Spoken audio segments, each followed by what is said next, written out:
विश्वं दर्पणदृश्यमाननगरी तुल्यन्निजान्तर्गतं पश्यन्नात्मनि मायया बहिर्वोद्भूतं यथा निद्रया यस्साक्षात् कुरुते प्रबोधसमये स्वात्मानमेवाद्वयं तस्मै श्रीगुरुमूर्तये नमः इदं श्रीदक्षिणामूर्तये। बीजस्यान्तरिवाङ्कुरो जगदिदं प्राङ्निर्विकल्पं पुनः मायाकल्पितदेशकालकलना वैचित्र्यचित्रीकृतं मायावीव विजृम्भयत्यभिमहायोगी वयस्वेच्छया तस्मै श्रीगुरुमूर्तये नमः इदं श्रीदक्षिणामूर्तये। तस्मै श्रीगुरुमूर्तये नमः इदं श्रीदक्षिणामूर्तये। ॐ सहना भवतु सहनौ भुनक्तु सह वीर्यं करवावहै तेजस्विनावधीतमस्तु मा विद्विषावहै। ॐ शान्तिः शान्तिः शान्तिः। सदाशिवसमारम्भां शङ्कराचार्यमध्यमाम् अस्मदाचार्यपर्यन्तां वन्दे गुरुपरम्पराम्। ॐ पार्थाय प्रतिबोधितां भगवता नारायणेन स्वयं व्यासेन क्रथितां पुराणमुनिना मध्ये महाभारतम् अद्वैतामृतवर्षिणीं भगवतीम् अष्टादशाध्यायिनीम् अम्ब त्वामनुसन्दधामि भगवद्गीते भवद्वेषिणीम्। यं ब्रह्मा वरुणेन्द्ररुद्रमरुतः स्तुन्वन्ति दिव्यैस्तवैः वेदैः साङ्गपदक्रमोपनिषदैः गायन्ति यं सामगाः। ध्यानावस्थिततन्गतेन मनसा पश्यन्ति यं योगिनः यस्यान्तं न विदुःसुरासुरगणाः देवाय तस्मै नमः देवाय तस्मै नमः। So we saw verse 11 in which it has been described that by Bhagavan that there is no cause of a sorrow. I mean, there is no object of a sorrow, you can say, or there is no cause of a sorrow, starting from death to any other, even the other reasons, which are really less serious than this death. Death is a very serious reason. It's a universal cause of sorrow. Well, other things are comparatively less serious, but still, so therefore, even the death is not a cause of sorrow. Other things should not become a cause of sorrow.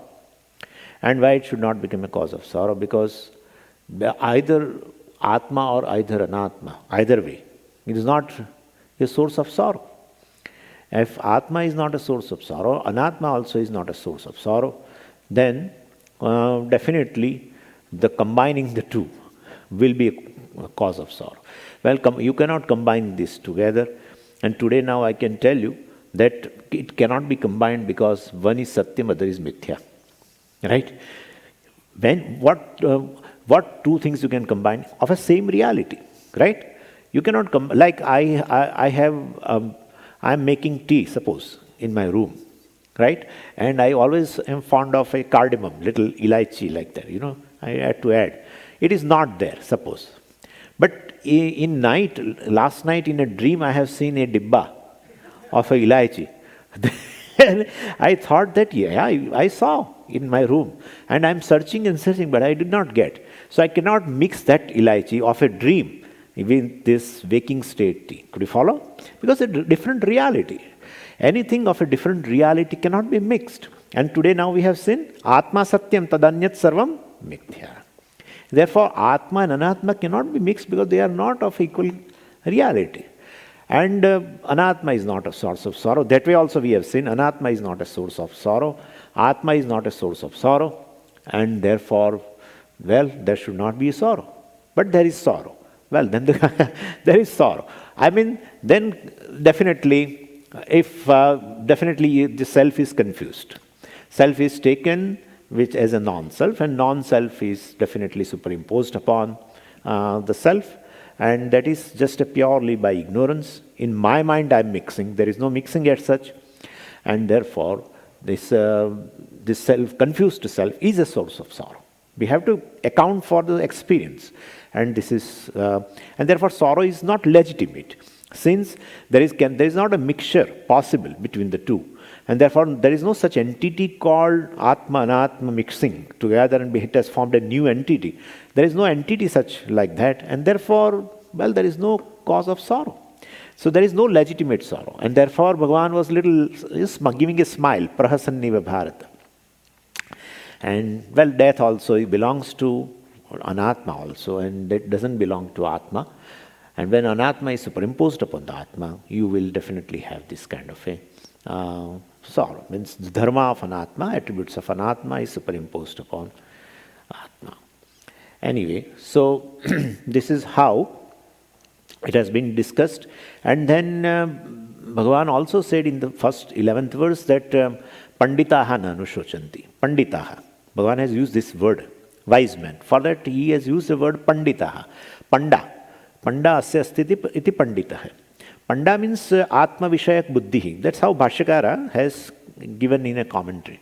Panda means Atma Vishayak Buddhi, Atma Jnanam. One who possesses Atma Jnanam, definitely he doesn't grieve for dead or the alive, like that it has been told there.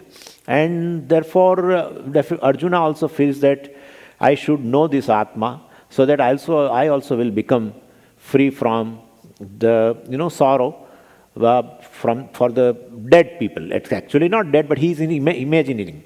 He's imagining in his mind that they are going to die. So death is a cause of sorrow for Arjuna, definitely. And therefore Bhagavan said even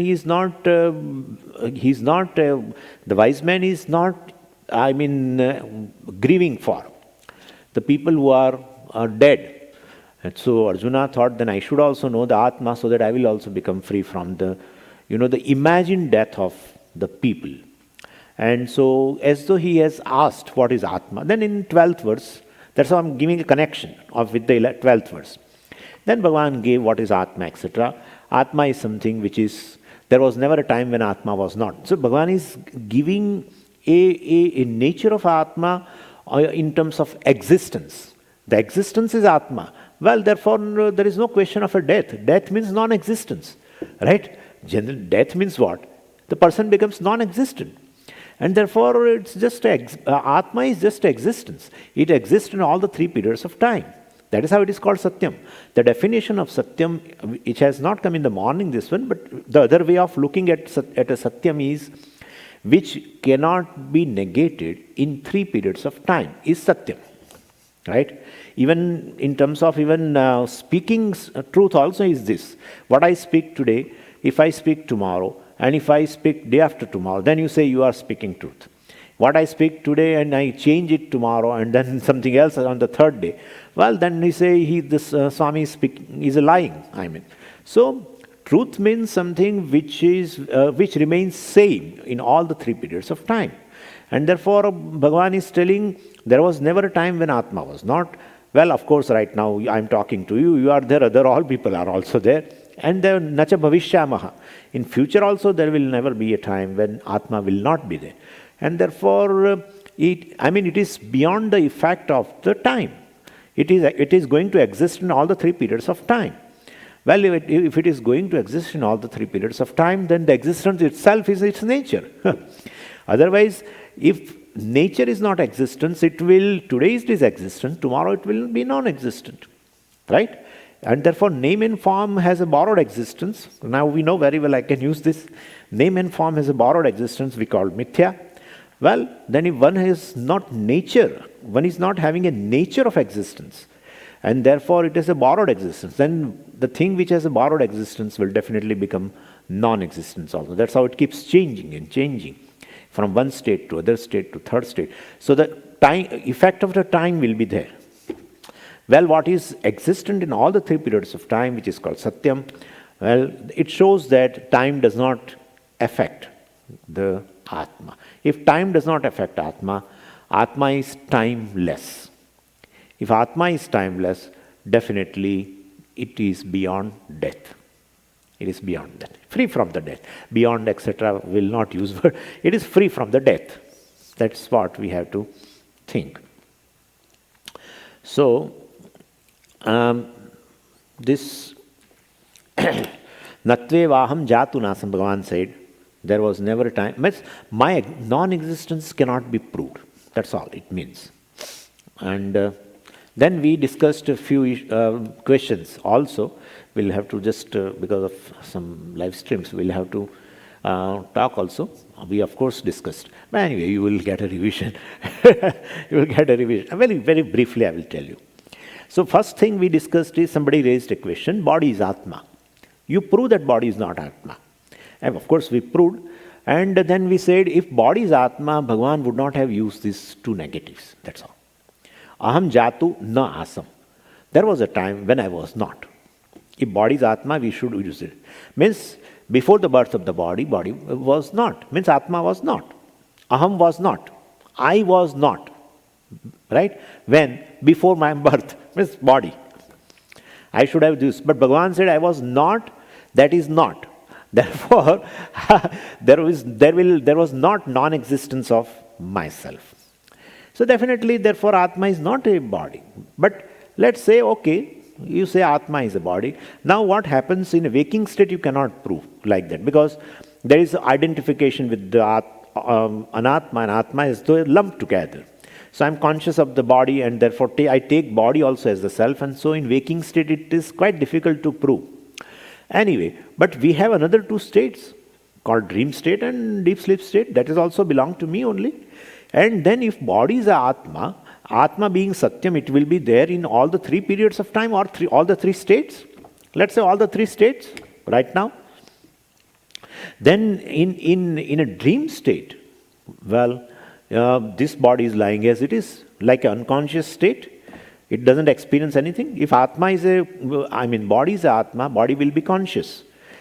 As like right now in a waking state, it is a conscious. Right? When you touch me, I never say why are you. I will immediately say, why are you touching me? Means the eye sense is there even in the tip of the nail also, or in the hair also. Right, etc. Why are you putting your hand on my head, etc. If I say, definitely. So point is the eye sense is there in the entire body. Means the consciousness has pervaded the body. Well, that's correct. But then when I go to deep sleep state, definitely the eye sense is not there in this. Therefore, consciousness is as though not there in the body. And then body doesn't experience anything. Body is not aware of itself. Body is not aware of any other thing around in a deep sleep state. And therefore, definitely, then it is not aware. Let it be there. Yeah, that's correct. But during deep sleep state, some other conscious being arose or arises, let's say, arises and does exactly the same job of a waker. Same job of a waker. In waking state also I talk, eat and sleep and everything. Undergo all kinds of experiences. I see and hear and everything, right? Walk and everything. In dream body also, it is a conscious body. And I see dream world. I hear something, music in dream. Everything I do, or like of the waking. So in waking state, of course, this body is Atma, let's say. Okay. So waker is definitely the one who is identified with the gross body. Correct. And that itself is Atma, then in dream also the same body should be there. Right? But in dream there is a different body. And that becomes conscious. And through that I experience the dream world, like a waker experiences this world. Right? Then that shows that this body is not Atma. If this body is Atma, that this body being conscious should experience even dream world also. Right? But this body is lying as it is. Nothing, no experience. It is not aware of itself. Whereas in dream state, the dreamer is aware of himself as well as of the dream world. Right?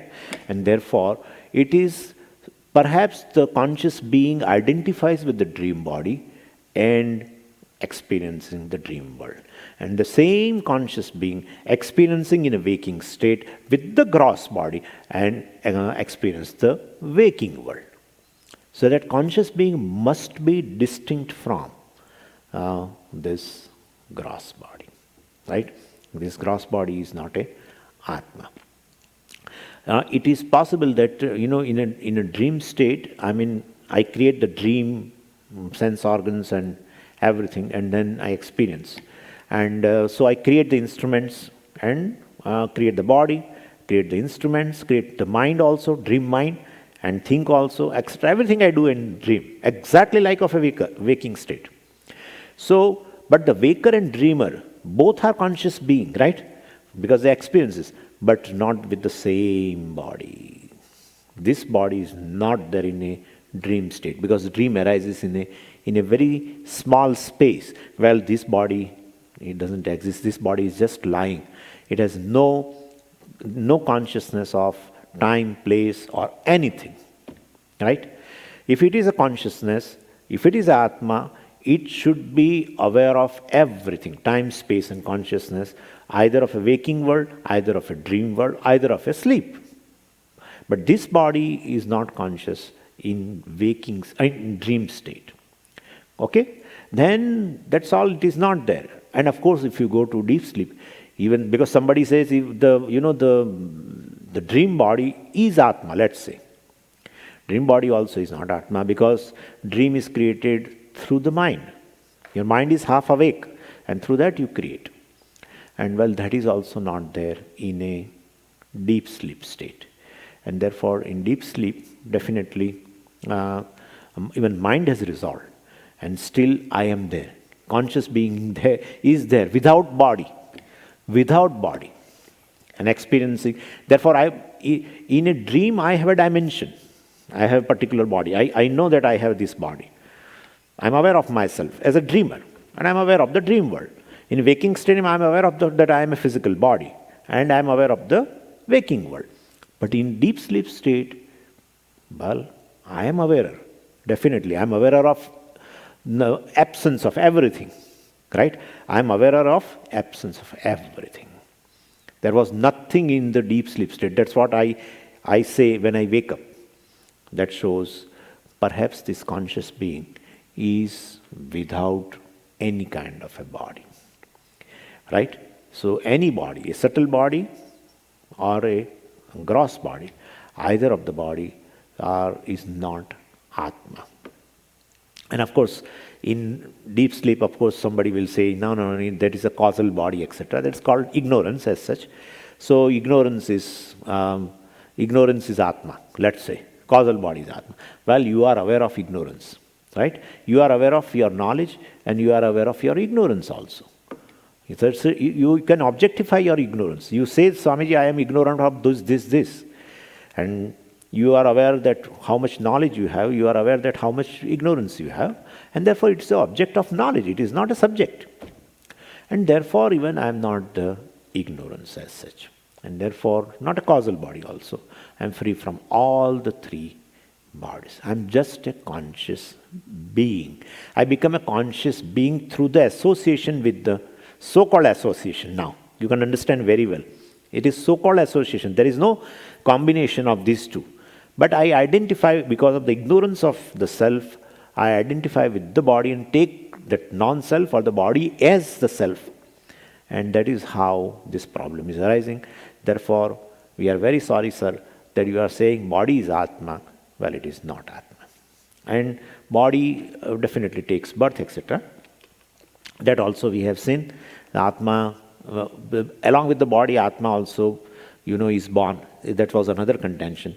That also we said, no. If you say Atma is born, then before the birth of Atma, there must be an absence of Atma. Like you say body is born. Means what? Body is born means before the birth of the body, it was not there. Definitely. In previous moment, it is not there, it was not there, and next moment it is. Then we say it is born. And therefore, for Atma also is born, then for that Atma also we should think that way only. That before the birth of the body, before the birth of the Atma, there was absence of Atma. But who will prove the absence of Atma? Atma has to prove. There is nothing else. Anatma cannot prove, because Anatma is unaware. Anatma is inert thing. It cannot be conscious of anything. The thing is there or not to prove that you need a conscious being. And therefore, Atma has to prove the absence of Atma in a previous moment, and now it is there, therefore it is born, etc. Well, that's not the case. Atma is basically, if it's a very, very typical thing, if you say Atma has to prove its own absence, well, how will you prove? How will you prove? Right? It's called Vadato Vyagataha. Vadato Vyagataha means, while speaking itself, there is a contradiction. Like one person says that I am since 40 years I am observing silence. Sir, you are the moment you are right now speaking, where is the silence? But he says like that. So I am observing silence since 40 years. So this is, while speaking itself, there is a contradiction. So same way you say, I am there to prove my absence. Sir, how can you prove? I mean Atma. Atma is there to prove Atma's absence. It is not possible. Somebody else has to prove. And that is not possible. No, but my parents they can prove that I am born. Yeah, parents are definitely witness of the birth of the body, not the birth of Atma. And therefore, definitely, body is not Atma. And therefore, this is not the question that Atma, the absence of Atma you cannot prove. Non-existence of Atma cannot be proven. And if non-existence of Atma cannot be proven, then definitely Atma is of the nature of existence. And it's of the nature of existence meant there will not be a death of Atma. So Arjuna, why are you grieving? I was there all the time, and you were also there before the birth of even all the bodies, and we will be there. We all will be there. These kings and you and me, all will be there. Even after the bodies will go, right? Because it has no connection with the body. Body has a birth, body has gone, body can go. That's possible, that's there. But Atma has nothing to do with this birth and death of the body. Right? This is how it is proved. And then other arguments were also there, that basically, if we remember anything before the birth of the body, then I can say that Atma was there. How will you say that it is not there? I mean, we can prove that there was a birth of body. Somebody said, I can prove. There was a birth of Atma. I can prove. How will you prove?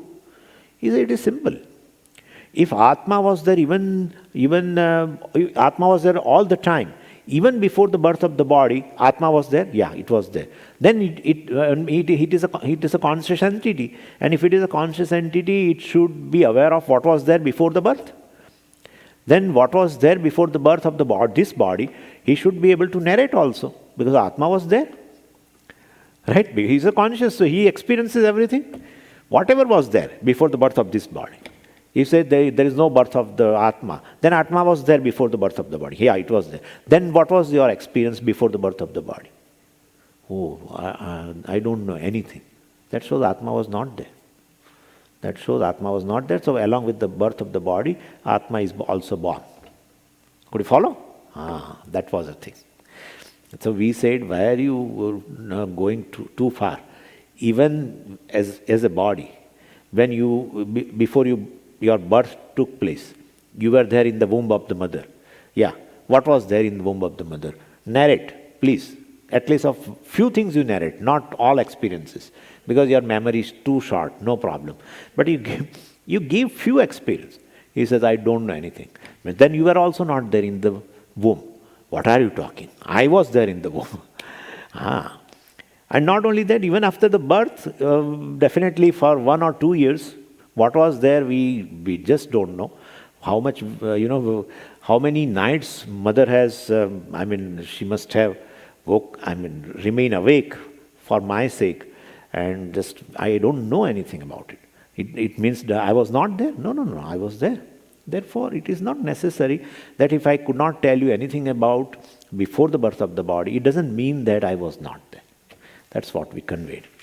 And then last argument was that if Atma was there all the time, existence, then somebody should come across the experience of Atma. Somebody will know that, yeah, I like, this virus strain has been isolated. Virus is there, virus is there, virus is there, virus is there. Then 3 people have isolated the strain of that particular virus. So if it is there, someday you will definitely confront with. You will come across. And the scientists are working since 100, 200 years with sophisticated instruments are growing and growing. Whatever your Atma may be subtle, whatever kind of it is, someday scientists will find out. And therefore, till today, no scientist has claimed that we have come across Atma, and therefore Atma is not there. Then we said, Atma's nature is such which due to that, it will never be seen, it will never be heard, it will never be touched, it will never be smelled, it will never be tasted, because its nature is like that. It doesn't possess this, sound and taste and form and nothing. And therefore you cannot come across, through the instruments also you cannot come across, because behind the instruments, your eyes, etc. should be there, right? Instruments work, but then to observe the instruments also, you are required, your perception is required. That's an enhanced perception. Ultimately, you are required. And Atma falls in the category of which cannot be objectified through senses or through the enhanced perception through the instruments also. It doesn't fall in the category of object, it falls in the category of subject. It is subject, and subject can never be objectified. Its nature is like that. And therefore there is no question that someday you will confront with that. If one who wants to confront with that Atma is Atma, not that object, right? And therefore, if it has form, you can see. If it has some sound, one can hear. If it has some touch, then it can be felt. If it has some smell, you can come across, right? So there is nothing, and therefore it doesn't possess any attributes, and therefore Atma can never be objectified. Then how will you know Atma is there? How will you know? Anything can be proven through the means of knowledge. Anything is existent, you will first know and then you say it is. Now how will you prove Atma's existence? Because Atma will never be known through senses, through mind, and through even instruments. Then how will you know Atma is there? If you don't know a particular thing, then you cannot say it is existent also. How will you know? So therefore Atma is not there. We say Atma need not be proven by any sense organs. Atma is like that. And we give an example of sun, like who illumines the sun? I want to prove that the sun exists. How will you prove? If sun illumines for you, then you say, yeah, sun is there. Then no one can illumine sun. Sun illumines by itself. Everything is illumined by the sun, and sun illumines on its own. Right? Sun doesn't require illumination by any other thing. Sun doesn't require any other illuminator, let's say. Any other illuminator other than itself. Other than itself. Therefore, Atma is consciousness, and therefore it's a knowledge, and therefore it doesn't require to be known by something.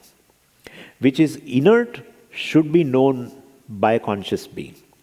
But so conscious being knows the inert thing. Inert thing can never know the conscious being.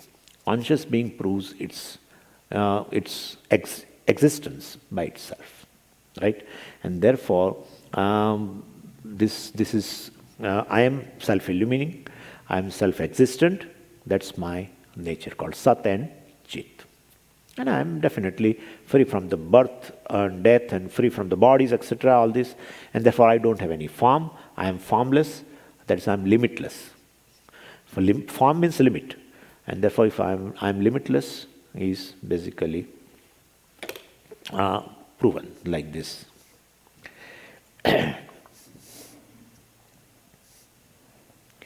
And then, of course, he said, even if you say I am is self-existent and self-shining and all that I am, but whenever you say I am, definitely body is there. Without body, you tell, please. Like in deep sleep state, you say you are not, that I sense is not there. Because you have not identified with the body. So whenever you say I am, definitely body is included. Even you won't say. You won't say that I am a human being. That human being you don't add. You just say I am. And that I am is self-shining. But you have to include the body. There is no way out. Without this physical body, please tell me. Come near me and tell I am. No. Therefore body you include. You have to include. Self-shining means, Atma means even body also is along with there. Then we said, no, it is not like that. But for this body, we also use an expression called my body. If it is, definitely, if you say the body is a self, should be included in a self-illuminating Atma, self-existent Atma, fine. But then I should never use my body. When you say my, then there is a relationship. When there is a relationship, there are two things. In relationship, at least two things are there. And therefore, my body means you are a conscious entity different from this body. You are saying that. My body, my eyes, my this. You are saying any part of the body also you use not just as I, but you use my also. What is I and what is my are different things. That much we know. That much we know. When you say my wealth, then definitely I am not the wealth. And therefore, then that also we discuss that day on, of course, before also, that, definitely this, when I use a my, therefore the body must be different from me, like the wealth is different from me, car is different from me, house is different from me, for which I use the word my house, my car, etc., etc. Therefore, definitely I and the car are two different things. Same way my body, therefore I and body is different thing, are different things. But then he said, no, sometimes my you use, but it is a part of that Atma only. When there is a part of the whole thing, in that case also, this sambandha is used. You say my body means there is a sambandha and relationship. And relationship means two things. Correct. But whenever there is a relationship, could be even a part and the whole. That kind of a relationship also is there. Therefore, body is a part of the self. Body is a part of the self. What example do you have? Oh, simple. And I gave you the example, like engine of the train or the coach of the train, etc. So the train is a whole thing, and engine or coach is a part. And therefore, even in such cases also, we use this kind of a thing, a part and whole. There is a relationship, and so we use this kind of a thing. Same way, here when I say my body, definitely you are telling that this is a relationship. There are two things, and those two things are different. Definitely, I am related to myself. You will never say, okay, correct. But body is a part of the self. Like engine is a part of the train, right? And engine of the train, coach of the train. Same way here also, of means a relationship. Same way, body of the self. Why not that way? So then we said, no. Even this body, etc., is, you are not aware of the body, etc., even in a deep sleep state. Still, you do this, all the things in dream state, all the transactions like we are doing in a waking state. Then who is that one who is doing the thing? And therefore, whole world of dream world you are seeing, hearing, everything you are doing, moving around, well, this body is not there. And then who is that conscious being who does all this thing? The dreamer is very distinct from the waker. When you say waker, then definitely this body is included. But in dream state, this body is not included. It is lying on the bed. And then who is experiencing the dream world? Right? Different kinds of experiencing. Who is that conscious being? Therefore, that conscious being must be distinct from this body. Right? And that way, we have completed that part. And this is how we say this consciousness is not born at all. Body is born, body goes, etc. But I was never there, that is not. I mean, that kind of a thing. Means my non-existence cannot be proven, your non-existence cannot be proven, and all these people also were there, all these people were there also before the birth of their bodies also, and therefore their non-existence also cannot be proven. And not only about the past, right now they are all there, therefore I need not prove, but in future also all are going to be there. I am going to be there, you are also going to be there, and these people who are seeing you, who you are seeing, I mean, whom you are seeing, they also will be there all the time. Because you are referring to the body. Well, body will go in course of time. But the conscious being which is manifested is free from the death. And therefore, why are you grieving, Arjuna? Bhishma would be there even in the future. Bhishma is there right now, and Bhishma was there as an Atma. Bhishma was there even before the birth of the body of the Bhishma. He was there all the time. He is just existence. I am also just existence. You are also existence. Ime janadipaha. All these people around us right now in the war also are of the nature of existence. Other than what you see is just a mithya thing. It's just an apparent thing. You are seeing it as existence because it has a borrowed existence. Body exists not on its own. Body exists on account of Atma. So definitely they are all mithya.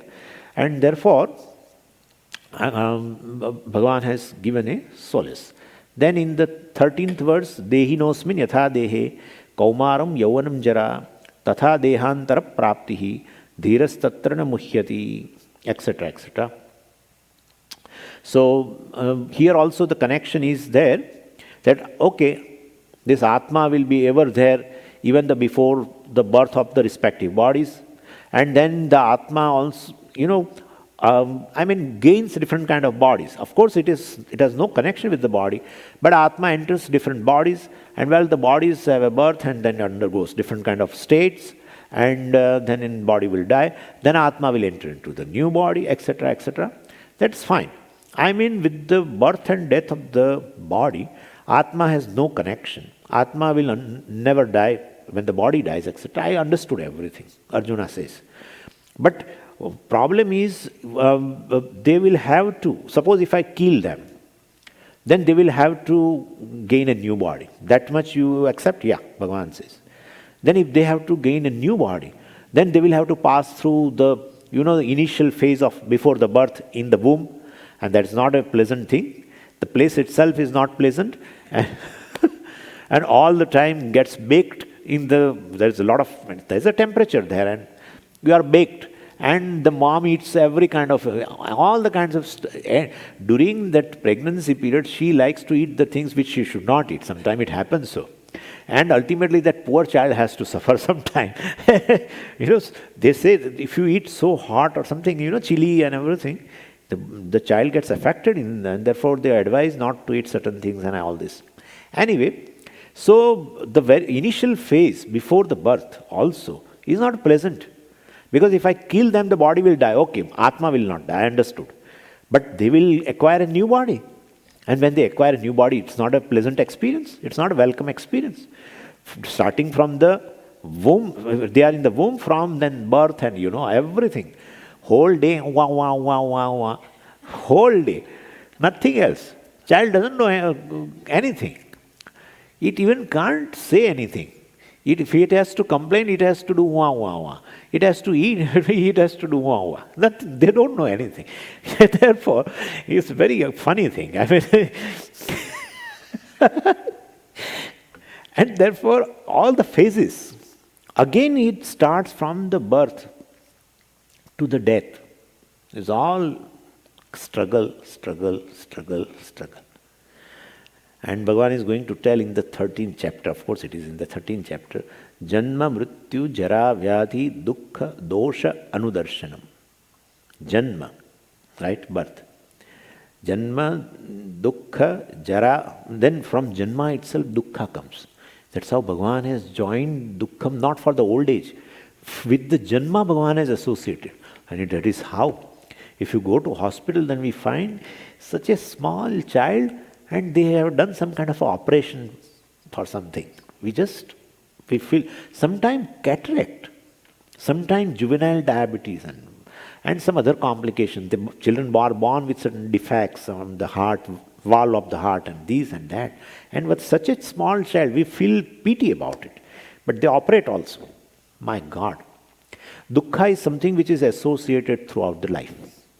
It doesn't come with the old age like that. From Janma itself. So Bhagavan has immediately told, Janma, Mrityu. So of course, death is there. Then death, of course, is when death is there, who is going to suffer? Because after I die, what is going to happen to the body or to the people, I'm not aware. So death should not be included. Yeah, but before you leave the body, there used to be a lot of pain, generally. In one Upanishad, very beautifully it is described. It says this jiva, when it wants to depart from this body, then its condition is like a bullock cart. When bullock cart, when in olden days in India, when they, shift the house, they move from one house to the other house. Then they put all the luggage in the bullock cart, and then along with the bullock cart, they also go. They sit in the bullock cart. And then bullock cart moves, very slowly with making noise, varieties of the noise.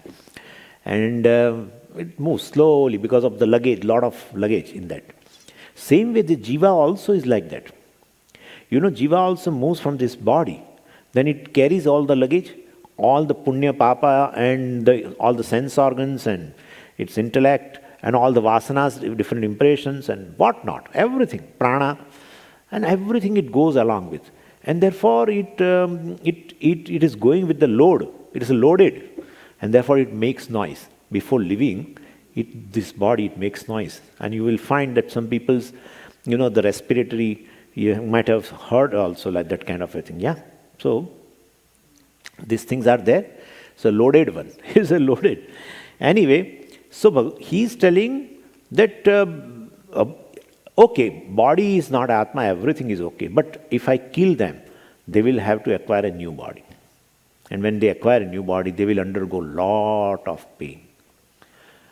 And therefore, I don't want to kill them. So let's not do the war, suspend the war, etc., etc. Then Bhagavan says, Dehinosmin yatha dehe kaumaram yauvanam jara, etc. And we have also seen, Bhagavan is as though telling that, a childhood. I mean, Bhagavan is telling just as the jiva, the indweller of this body, there is a childhood. For this jiva, there is a childhood, youth, and old age, etc. Similar is the gaining in the new, similar body, another body, when he gains. With reference to that also, a wise man does not grieve because Atma never undergoes any pain during any state. That's what Bhagavan wanted to convey. Because what happens is, in the childhood state also, if from the childhood state, if Atma enters into a youth, it doesn't suffer any kind of a thing. Even, in fact, he doesn't know that I have become youth. I have given you the example. When, the people from some relatives come and say, we like your son, and we want to have as our son-in-law, and therefore, then he realizes, oh, I am no more a child. Oh, I have become, now I have entered into a youth. And at that time he feels that way. That shows from childhood to the youth, when he has transformed, he has not felt any kind of a pain. In fact, somebody has to remind him that now you are not of the, you are no more a child. Sometimes, parents scold in India, they scold also. If the boy, he's in the university, and he stays there in the campus and study and all that. And when he comes home, and then he likes mom's khana also very. And he loves all what she makes and all that. And he comes in the home and he jumps immediately and goes and sleeps in mother's lap. What are you doing? You are no more a child now. You are youth. Then he understands. Yeah, I am no more a child. Yes, what I was doing earlier, now I should not do. Means from childhood to the youth, he has transformed. Well, body has transformed, but as a self has not felt any kind of a pain. Same way from youth to the old age also, it is a same thing. And therefore, Arjuna, don't argue this kind of thing that they will get a new body and then they will go through the childhood and youth and all that, and they will suffer some kind of a pain, etc. That's not correct. And not only that, tatha dehantara prapti. Even if after old age and if they die and they get a new, tatha means in the same way. Dehantara prapti, if they get a new body also, it will be the same. Means they will not suffer anymore. Even in getting a new body is easier than during these three states. During these three states is as though bound in the body, as though. That's in fact, if you want to consider painful, then this you can consider little bit. It's not, but compared to that, going to the new body, well, and you and me know very well the old age. If I have a body which is very old, and if I have a body which is very new, in terms of a new birth. Well, definitely the new body acquirement is easier, and it's a more joyous experience compared to this. And therefore, Bhagavan says you are getting the another body also very easily. Like you are staying in one house, which requires now a lot of repair, and you call the carpenter and masonry work and everything, and they are doing. And while you did not leave, and you should have moved to other place, and you did not move. Suppose if you did not move, what will happen? Then what happens is you feel a lot of noise and everything, and you get a lot of other things also in the home, which then you get tired by cleaning all the things, because daily they come and evening they leave, and they create all chaos in the home. And they will tell you also, move this from this to place. We require this place. Then move from this place to this place. And definitely you feel all tedious things. You get tired. So you say, okay, let's move to other house. Then once you move to other house, you feel relaxed. Hush, let them do now whatever they do. So the old age is like an old house which requires repair. It is making a lot of noise. And everything. If you get up also, it makes a noise. If you sit down, it makes a noise. All the problems are there. So instead you get a new house. Instead of getting repair, etc., and you let it get repaired, but if you get a new house, that is much better. But you don't know, Swami. You people have no idea what we as a householders face. If we move to a new house, we have to carry all luggage, everything, goods, So everything we have to carry. That's a very burdensome. But here that is also not there. You need not have to carry anything. When you acquire a new body, you don't require any other thing to carry, except your vasanas and these senses and etc. And that doesn't have weight, and therefore you need not worry. You are what is that? Lightweight. Yeah, lightweight. You have a lightweight luggage. It's lightweight luggage, or yeah, okay. Packing light. Yes, you are packing light. Right? Yes, packing light. Oh, fine. So you should enjoy. That's how they say always, whenever you go for a travel, always carry packing light. That should be there. So in the new deha, this kind of things. If you go to a new deha, this kind of things, which will not require any repair and everything, because it's brand new, you are going to get, right, body. That's what the problem is. Now he says ulta. That's what the problem is. We go to a new house, and if there are no goods, what will I do? What will I do? So we say you carry certain cash with you. You are earning with you, and definitely you will buy new things in that. Then what? Yeah, that's fine. You carry your punya papa, which is your earning. You carry with that. That's a currency you require. Other currency will not be useful. Whatever other than that, dollars, etc., you will have to leave behind, right? You cannot go along with that. But this currency comes with you, by which you buy new things in a new house, new body. Well, so tatha dehantara prapti. This we did not discuss. Today we are discussing tatha dehantara prapti. Just as the person going through the 3 stages in a single deha and yet he doesn't know, unless somebody has to tell, he doesn't know, he feels he is what he was as a child. I, the one who has experienced the childhood, is the one who is experiencing now the youth. And therefore, he has not undergone any kind of a change. Body has undergone change of a different states, but Atma has not undergone any kind of a change of a different states, etc. And therefore, don't worry, even if they are going to get a new body, right, after you kill them, well, Atma remains Atma. No, and even passing through the various states also, no problem at all. Even they will not know that they have passed through the states. And in fact, other people also welcome. And in that they used to, they say it also, like, the parents, always they wish that their children they grow faster. So they also wish that from the childhood they get youth faster, and then they get married and everything, and we become free. Of course, this society is free without that, but in India they have that kind of a thing. They should marry, Swamiji, then our duty is over. They should marry, then our duty is over. Here I think that kind of thing is not there. Once they become at 16 or something, well, you are independent. You can do whatever you like. You go for study or you do whatever you like. You want to marry, then marry. Whatever you do, we don't bother. But there they bother.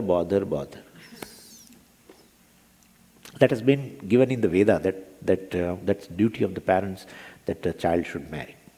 So that's how the culture is like that. Anyway, good, bad, we are not saying, but it is there. So parents always wish that the children grow faster and they come to youth and then they get married and everything, and they will have a children and then we will play with them, our grandsons. So everybody as though welcomes different states. But Swamiji, one thing is there. From youth to old age, nobody wants. That kind of a change I don't want. From childhood to youth, yeah, I also want, parents also want, correct. But from youth to old age, nobody wants. Sir, that's correct. You want a change, but old age creates some problem. In old age, you lose your beauty. In old age, you have other problems. That's how you don't want. Not that you don't want a change of a body from youth to old age. But that change brings such a state of the body which creates a problem. That's how you don't want. And so as such, you don't want change, we should not say. That change brings a certain pains also along with. That's what I don't want. And therefore, I have definitely one thing is certain in old age is, if suppose in person remains healthy because of exercise and everything, but old age definitely person loses the beauty. As of a youth, person will not have that kind of the beauty or the whatever it is. So that is going to be wedded. So that's how, if a person has a delusion that I am very beautiful or something, well, he or she doesn't want a old age because he's going to lose it. That's a delusion. That's part of the body. It's not belong to Atma. Is really beautiful. Atma is really beautiful. It's all pervasive, and your beauty of the Atma is all the time there. And not only that, it is fully expressed in the moment of joy also. Then my beauty is, gets manifest in the moments of joy. Anyway, so this is how has been described about all these states, etc. And therefore, don't worry. Even if you kill them and they get a new body, etc., still Atma does not undergo any change. The death of the particular state will not bring a death of that Atma. And the arrival of a new state also does not bring any kind of a pain. That new state coming, then it doesn't bring any kind of a pain also. And therefore, don't worry. That's why it has been told. And lastly, we also discussed one thing, and that is what is the nature of Atma. In that, we were also saying that Atma is all pervasive. And if Atma is all pervasive, definitely why it looks small or of the size of the body. And then we explained also that due to upadhi, it appears limited. Atma has not become limited. That also we have expressed. And so upadhi means this body, basically. Like a all-pervading space appears as a pot space, limited space, due to upadhi called pot. But it has not become limited. It appears as though pot space. Same way Atma, which is all-pervading, appears as though of the size of the body. And definitely, if the body is a male, then the Atma appears as a male. If the body of a female appears as a female. Bodies of a child, then it appears as a child. And for bodies, Atma is all pervading. Though no state of the body can touch the Atma. And therefore, no attributes of the body also can touch Atma. Right? So this is how it has been described. And then in Shvetashvatara Upanishad, it has been described very well. We also discuss other things, who will get what kind of a body, etc. If a human being is born as a human being or not, etc. All these answers also we have given. And therefore, dhiras tatra na muhyati, this wise man does not grieve for this, because I am not undergoing any change along with the states of the body. Body definitely undergoes a change. That's how it has states, but no state creates a pain, anything to me, because it doesn't affect to the self. And therefore, there is nothing to worry here, Arjuna. Don't grieve that if they, all this, Bhishma and Drona, my teacher and others, very revered people. And therefore, if they are killed, if they lose this body and then they will undergo in a new body, they will undergo some kind of pains, etc. Well, that's not the case. So don't grieve. Dhiras tatra na muhyati. Na muhyati means he doesn't delude, because it all pertains to the body only, doesn't pertain to the self. And then matras prashastu kaunteya, shitoshna sukha dukkhadaha, agama apayinaha anityaha, tam stitikshasva bharata, etc. That we'll see tomorrow. And our verse also, 14 and 15. Om Purnamadav Purnamidam Purnat Purnamudachyate Purnasya Purnamadaya Purnameva Vashishyate. Om Shanti Shanti Shanti Harihi Om Shri Gurubhyo Namaha Harihi Om.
सर्वैश्वर्यफलप्रदाय नमः।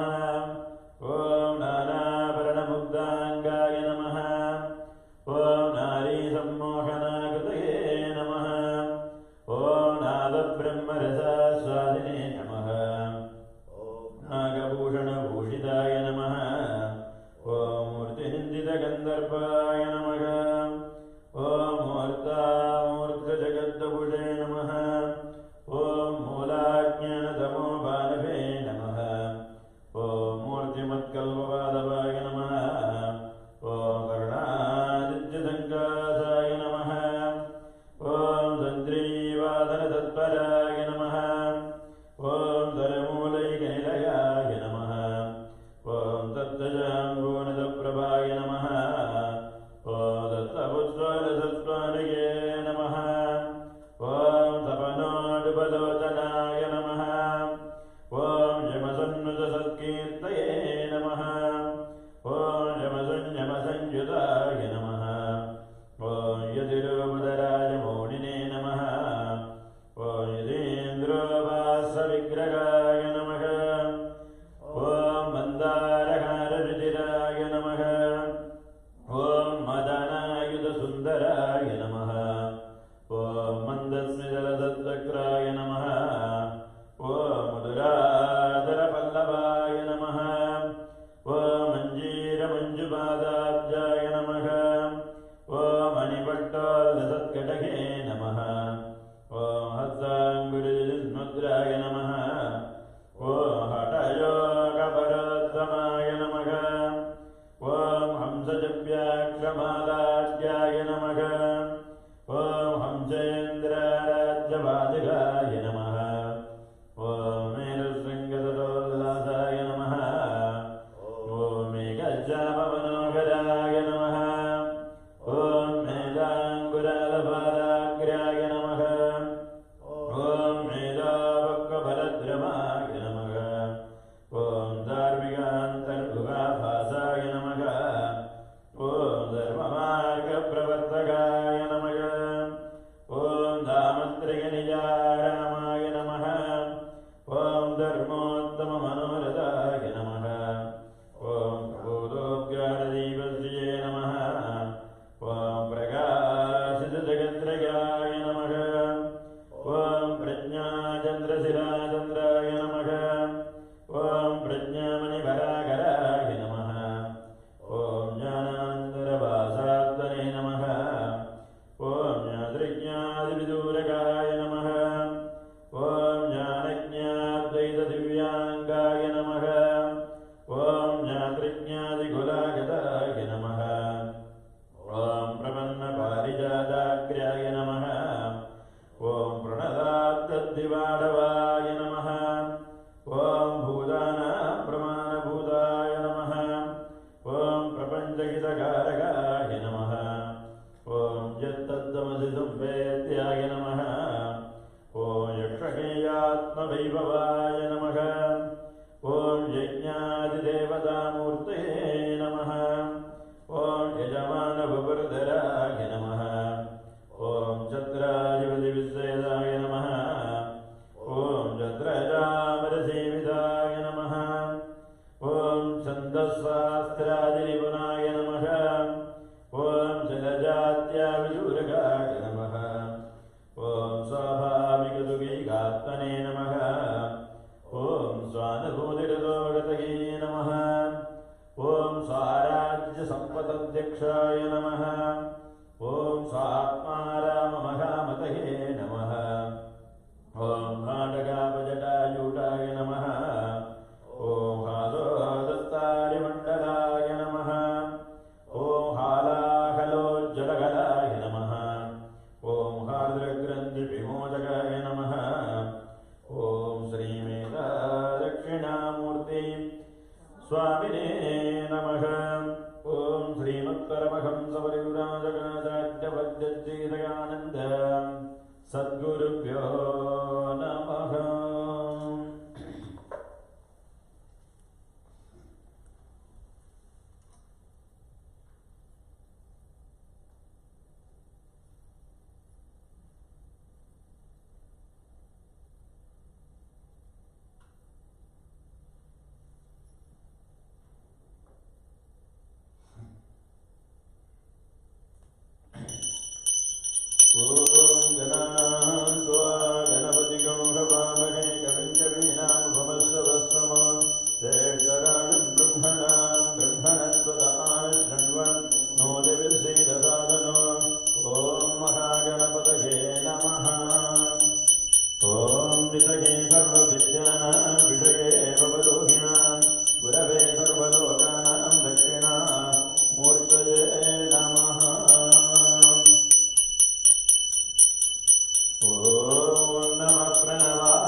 सिद्धिविनायक स्वामी श्री मेधा दक्षिणामूर्ति स्वामिने नमः वेदोक्त मंत्रपुष्पाणि समर्पयामि ओम योपां पुष्पं वेद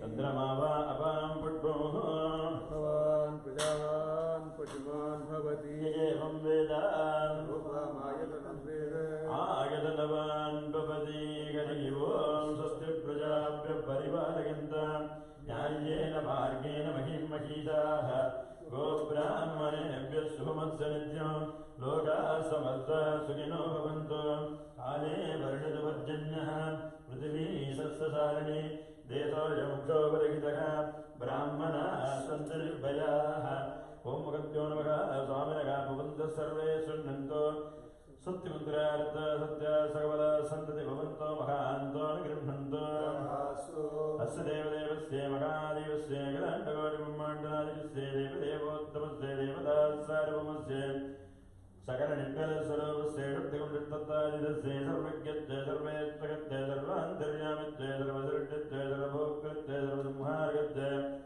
सर्वपालकस्य सर्वव्यापकस्य सर्वसत्यमत्वादिगणगणभूषितस्य वेदान्तवेद्यस्य पार्वतीसनाथस्य ऋषभवागनारूढस्य कैलासस्य गणिवासस्य नन्दी भृङ्गी दण्डकुण्डोदरपतञ्जलिव्याघ्रवादनायकषण्मुखात्तिः सकल ब्रह्मगणदेवदेव्यमानस्य मौनव्याख्या प्रकटितपरब्रह्मदत्तस्य जन्मद्राङ्गदकरस्य धनगाधुण्यामृतस्य वडमूलनिवासकस्य मुमुक्षनमृतस्य संसारविनिवारकस्य लोकानुग्रहकारकस्य भक्तानुग्रहवरदस्य भगवतः श्री सिद्धिविनायक स्वामी श्री मेधादक्षिणामूर्ति स्वामिनः नित्यपूजा विजयक अलंकार नैवेद्य दीपाराधनकर्मणि मध्ये यत्किञ्चित् मंत्रलोभे तंत्रलोभे क्रियालोभे शक्तिलोभे श्रद्धालोभे काललोभे नियमलोभे नैवेद्यादिविधलोभे सत्यं सर्वं यदा प्रोक्तं यदा शास्त्रानुष्ठितं भगवत्प्रीतिकरं च पूजादिति भवन्तो महान्तो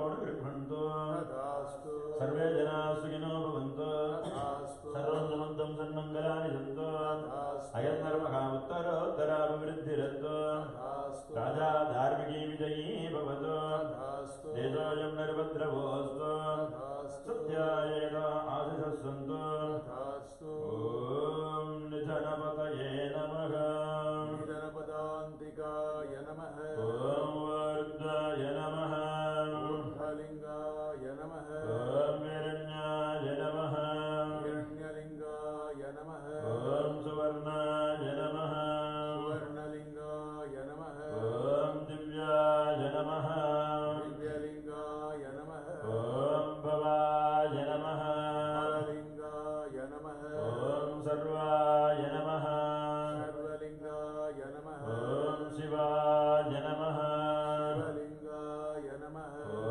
जलाय नमः लिङ्गाय नमः ॐ आत्माय नमः आत्मलिङ्गाय नमः ॐ परमाय नमः लिङ्गाय नमः ॐ यत्तत्त्वमत्तसर्वलिङ्गगत्तावगदिवानि मन्त्रं पवित्रम् सद्यो जातं प्रपद्यामि सद्यो जाताय वै नमो नमः भवे भवे नादिभवे भवस्वमा भवाय नमः वामदेवाय नमो ज्येष्ठाय नमः श्रेष्ठाय नमो रुद्राय नमः कालाय नमः कलविकरणाय नमो बलविकरणाय नमो बलाय नमो बलप्रमदनाय नमः सर्वभूतदमनाय नमो मनोन्मनाय नमः घोरेभ्यो तघोरेभ्यो घोरघोरतरेभ्यः सर्वेभ्यः सर्वेभ्यो नमस्ते रुद्ररूपेभ्यः पुरुषाय विद्महे महादेवाय धीमहि तन्नो रुद्र प्रचोदयात् ईशानः सर्वविद्यानामीश्वरः सर्वभूतानां ब्रह्माधिपतिर्ब्रह्मणोऽधिपतिर्ब्रह्मा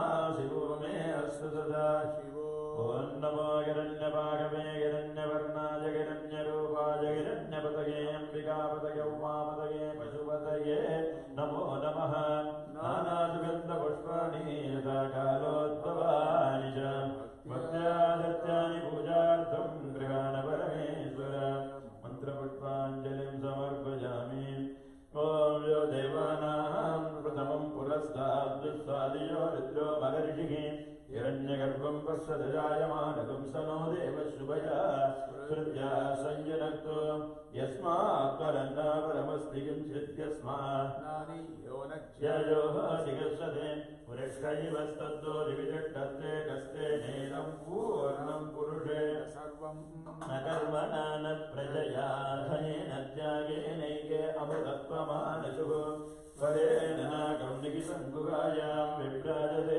गद्यतयो विशन्ति वेदान्तविज्ञानसुनिश्चितार्थाः सन्न्यासयोगात् यतयः शुद्धसत्त्वाः ते ब्रह्मलोके दुपरान्तकाले परामृताः परिमुच्यन्ति सर्वे दघ्रं विपापं परमेश्वभूतं यत्पुण्डरीकं परमध्यसर्गस्थ तत्रापि दघ्रं गगनं विशोकस्तस्मिन् यदन्तस्तदुपासितव्यं यो वेदादौ सरप्रोक्तो वेदान्ते च प्रतिष्ठितः तस्य प्रकृतिलीनस्य यः परस्य महेश्वरः ॐ हर नमः पार्वतीपतये हर हर महादेव देवी सुरेश्वरि भगवति गङ्गे त्रिभुवनतारिणि तरलतरङ्गे शङ्करमौळि विहारिणि विमले मम मतिरस्तां तव पदकमले भागीरथि सुखदायिनि मातरव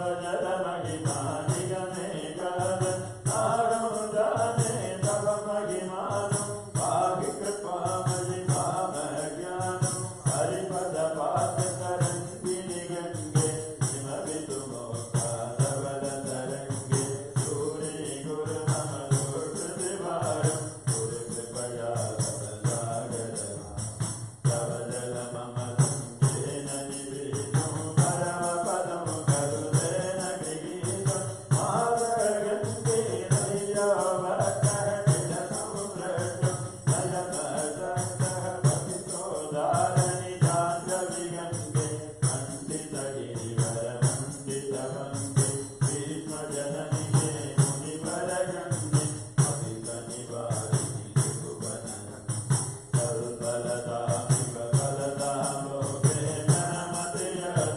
जनमतियतामवपतिलोके पारावारविहारिणि गङ्गे विमुखयुवति वितधवलाभागे नवते माता सोदरनाद पुनरपि जगते शोभिनजात नरकनिवारणि जाह्नविगङ्गे करुकविनाशिनि मणिमोह पुनरतरङ्गे पुण्यतरङ्गे जय जय जाह्नवी करुणावाङ्गे चन्द्रमुकुटनिराजितधरणे सुगते शुभदे भृत्यशरण्ये योगं योगं दावो वावो हरमे भगवति कुमतिकलापं त्रिभुवनधारे वसुधारे समधिगतमखलु संसारदानन्दे परमानन्दे गुरुकरुणामयि कातरवन्दे भवतकनिपते यस्य निवासः खलु वैकुण्ठे तस्य निवासः परमिगमीरे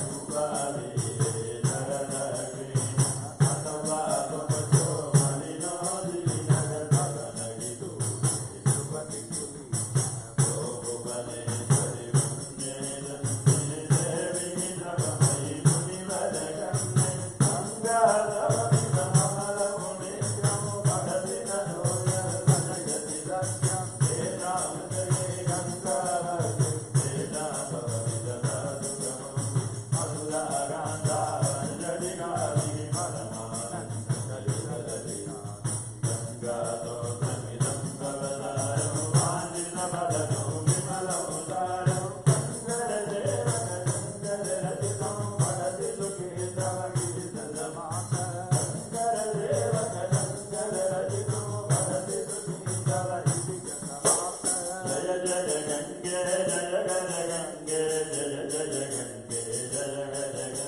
जय जय गङ्गे जय हर गङ्गे जय जय गङ्गे जय हर गङ्गे जय जय गङ्गे जय हर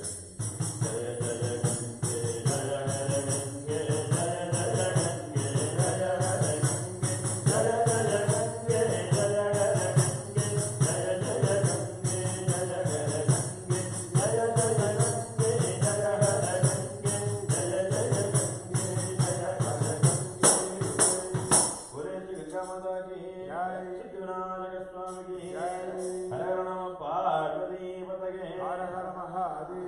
सद्गुरुनाथ महाराज की ओम करचरणकृतं वा कायजं कर्मजं वा श्रवणनगरजं वा मानसं वा परादो विहितं वा सर्वमेतत्क्षमस्व जय जय करुणाब्दे श्री महादेव शंभो ओम सर्वे भवन्तु सुखिनः सर्वे सन्तु निरामयाः सर्वे भद्राणि पश्यन्तु मा कश्चित् दुःखभाग् भवेत् असतो मा सत्गमय तमसो मा ज्योतिर्गमय मृत्योर्मा अमृतङ्गमय ओम पूर्णमदः पूर्णमिदं पूर्णात् पूर्णमुदच्यते पूर्णस्य पूर्णमादाय पूर्णमेवावशिष्यते ओम शांति शांति शांति हरि ओम श्री गुरुभ्यो नमः हरि